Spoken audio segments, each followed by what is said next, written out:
Коми появился первый питомник, где разводят уникальную породу бенгальских кошек. Организаторы уже официально зарегистрировали его, причем по европейской системе.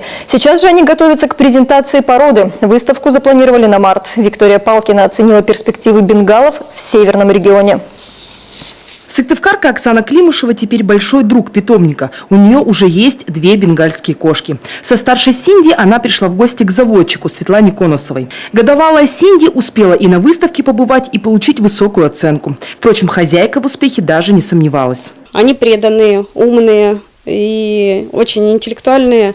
Игрушка. У нас есть любимая игрушка, маленький плюшевый хомячок, который, если она захочет играться, она принесет эту плюшевую игрушку к ногам в зубах и положит. Ей кинешь, она пойдет, найдет, поиграется с ней, опять принесет. Несмотря на то, что родоначальник этой породы, азиатская дикая кошка, бенгалов называют самыми ласковыми домашними питомцами. А если от родственников что-то и осталось, так это повадка хищника, особенно во время игры и приема пищи. В рационе модных кошек только мясо и никаких заморских кормов. Один любит кролика, другой говядину. Я кормлю, конечно, фаршем. То есть у меня говядина, крольчатина своя, то есть мы сами еще выращиваем специально для бенгалов, и курятина. Мы это все перемалываем и по подложкам каждому раздаем, так как на сухие корма у некоторых кошек бывает аллергия.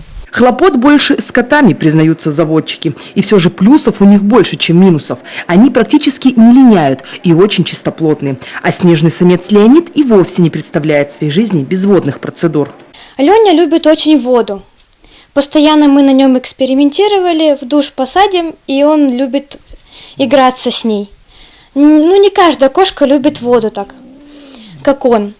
Сегодня бенгальские кошки коми происхождения живут по всей республике. И в Ухте, и в Иркуте. Последнего котенка увезли в Усинск.